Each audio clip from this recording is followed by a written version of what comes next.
Yeah, we're on. Okay. Let's go invoke Mr. 16 time world champion John Cena. And once again, I don't need to do an intro, but you guys know that SummerSlam is WWE's second biggest pay per view. So, um, now, of course, what I did was is that I, of course, mentioned. So, of course, just to keep things fresh, I'm going to exclude everything I've mentioned before about SummerSlam. So, just to keep things fresh, because I don't really want to bore you about. Because I don't really want to bore you when I repeat something. So, yeah. Honorable mentions include. Honorable mentions are just some honorable mentions before I start. Just gonna be six. So, for honorable mentions, there are just some that I personally enjoyed, but dishonorable mentions are stuff that, considering this is a top six list, consider them 10, 9, 8, and 7. So honorable mentions happen to be this. Okay. Um, Honorable mentions happen to be. There's only one honorable mention I have. So give me a second there. All right.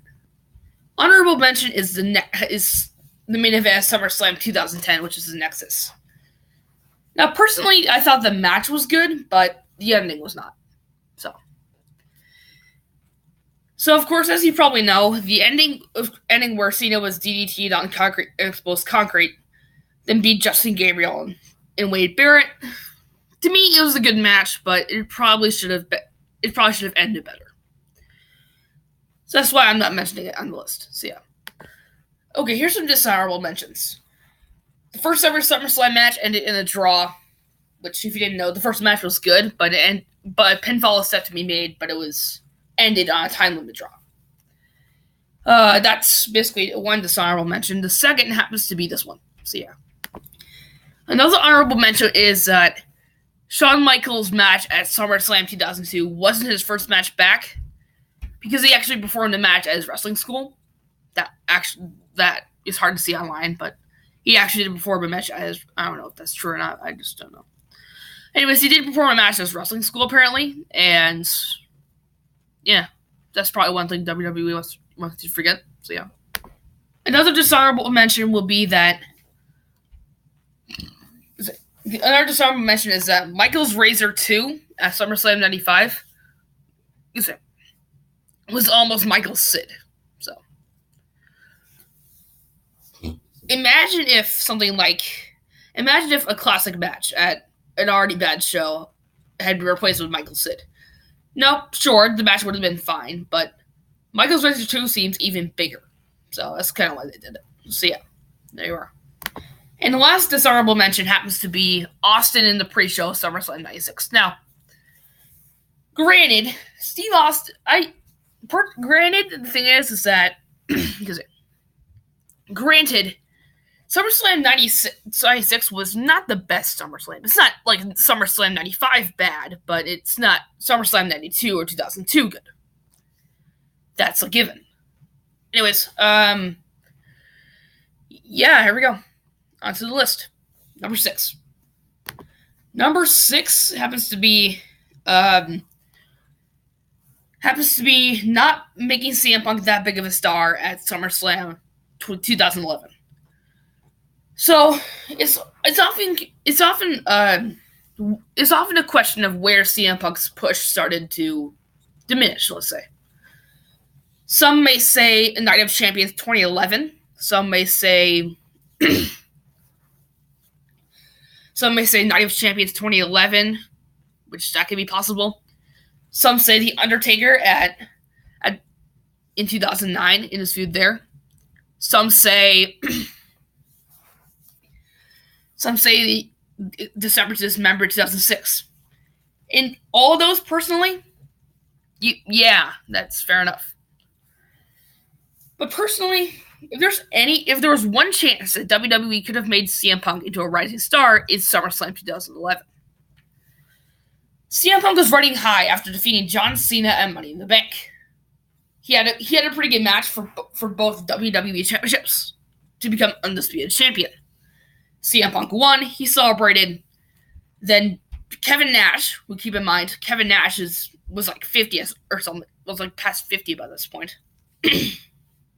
And not to mention he comes out of the crowd, hits a jackknife powerbomb. Alberto Del Rio comes in, catches in his Money in the Bank, hits an enziguri, wins the title. This one was bad for many reasons because, making CM Punk a top champion didn't really work anymore. And not to mention, he didn't really win clean against Cena. Sure, Cena put his shoulders on the mat for a 3 count, but the problem is he had his foot on the ropes. So, there you are. Number 5, Ultimate Warrior.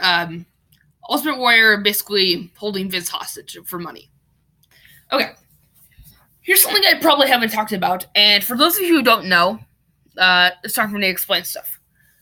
So, Ultimate Warrior wanted more money, like some people do. I mean, I could give more money to my cousin for making funny videos. For me. Hey, thanks for the support, cousin, for making my channel big. Anyways, so here's the thing. At SummerSlam 91, the match where Hulk Hogan and the Ultimate Warrior faced Triangle of Terror, there was kind of some problems leading up to this epic contest. Well, it wasn't really an epic contest, but whatever. Okay. Here's what happened. So, what happened was that before SummerSlam, Ultimate Warrior wanted Vince to get some money, rather than just talking to him about it. I don't know. He decides that if he didn't give him the money, he decided, well, I'm gonna no-show the second biggest event of the year. This did not sit well with Vince, as you could probably imagine. You see, the reason why is because he wanted as much money as Hulk Hogan, who had main event at WrestleMania 7 against Sergeant Slaughter. As we know, that main event wasn't really that great. We also know that that Randy Savage and the Ultimate Warrior stole the show at WrestleMania 7, and that was why Warrior wanted the cash. So when Warrior basically held Vince hostage for cash and threatened to no-show SummerSlam, Vince gave him the money anyways. And during the part where Warrior was backstage, Vince gave him like a suspension notice, and he was gone until WrestleMania 8. Yep. Number 4, Randy Savage, the Mega Powers versus the Mega Bucks, wasn't the original match of SummerSlam 1988.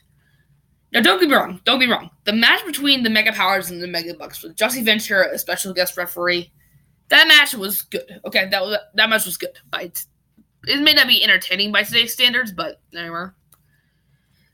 It had pretty much everything. Hogan, Savage, DiBiase, Andre the Giant, Miss Elizabeth tearing off her dress. Yeah, you heard that right. Okay. Now, a lot of people remember that Ric Flair and Randy Savage basically stole the show at WrestleMania 8. But what a lot of people forget is that they were supposed to clash a lot sooner than that. You see, Vince had an idea on having Ric Flair, who was the NWA Heavyweight Champion, face off against Randy Savage at the first ever SummerSlam. Flair decided not to join because he was dedicated to the NWA and decided not to join. As good as the Mega Powers versus the Mega Bucks was, Flair versus Savage, especially peak Flair, just feels like it was lost. It's a shame because the WrestleMania 8 match was great. So, number 3 we're at, I think. Number 3 is... number 3. The main event of SummerSlam 1989 featured Hulk Hogan and Bruce Beefcake against Macho Man and Zeus, who was in Hulk Hogan's New Holds Barred movie. I mean, having an actor in the main event of SummerSlam doesn't seem that great. Moving on. Number 2, Mania. Michaels Triple H at SummerSlam 2002 was originally Michaels Vince. I mean, considering how great Michaels Triple H was, it seems like an afterthought if it was Michaels Vince. Number 1, SummerSlam 1995 was awful. All you need to know is Diesel and Mabel main event of the show.